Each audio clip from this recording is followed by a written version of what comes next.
पल्लम राजू आज जब चार्ज लेने दफ्तर पहुंचे तो पहले पूजा की, इसके बाद अपना पदभार ग्रहण किया। सवाल ये उठता है कि इस तरह सार्वजनिक रूप से सरकारी दफ्तर में पूजा पाठ कर शिक्षा मंत्री क्या शिक्षा देना चाहते हैं?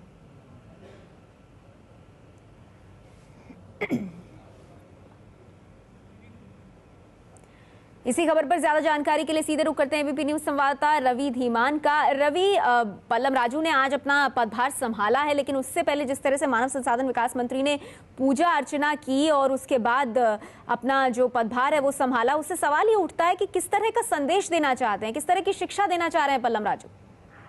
जी बिल्कुल, देखिए जब भी कोई मंत्री पदभार ग्रहण करने जाता है, खासतौर पर ये देखा गया है कि जरूर शुभ मुहूर्त निकलवाने की कोशिश की जाती है। पल्लम राजू ने वहां जाकर पूजा अर्चना कराई और उसके बाद अपना कामकाज संभाला। कहीं ना कहीं मंत्री का जो ये हम कह सकते हैं आचरण है, वो ये सवाल जरूर पैदा करता है कि क्या इन सब बातों की जरूरत थी और क्या इन सब बातों की जरूरत सबके सामने थी। पूजा अर्चना करके प्रवेश करने के पीछे क्या मंशा थी मंत्री की?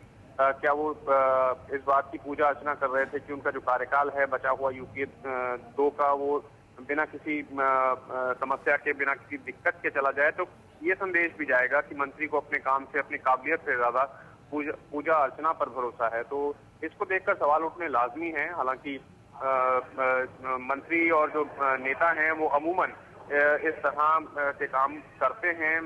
आज लालचंद कटारिया जो ग्रामीण विकास मंत्रालय में राज्य मंत्री बने हैं, वो पदभार अपना ग्रहण करने पहुंचे तो उनका भी मानना था, जो उनके समर्थक थे उनका भी मानना था कि शुभ मुहूर्त देखकर ही वो 11:15 और 11:15 के बीच का समय उन्होंने निकाला है पदभार ग्रहण करने का। तो कहीं ना कहीं इस तरह का अंधविश्वास और इस तरह की जो धारणा है वो राजनेताओं में अक्सर देखी जाती है, और पल्लम राजू हो या यूपी सरकार के दूसरे मंत्री हों, वो कोई अफवाह नहीं है।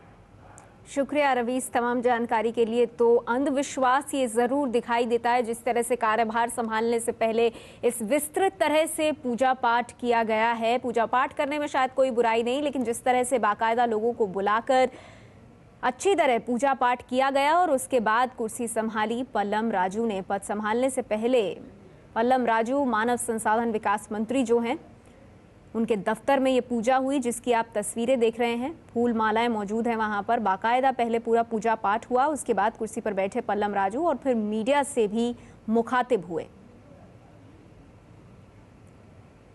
शिक्षा मंत्री पल्लम राजू ने आज ही कार्यभार संभाला है, लेकिन कुर्सी संभालने से पहले दफ्तर में बाकी सहयोगियों को, कर्मचारियों को बुला करके पूजा पाठ हुई। विस्तृत तरह से ये पूजा पाठ हुई और वो खत्म होने के बाद कुर्सी पर बैठे मानव संसाधन विकास मंत्री पल्लम राजू।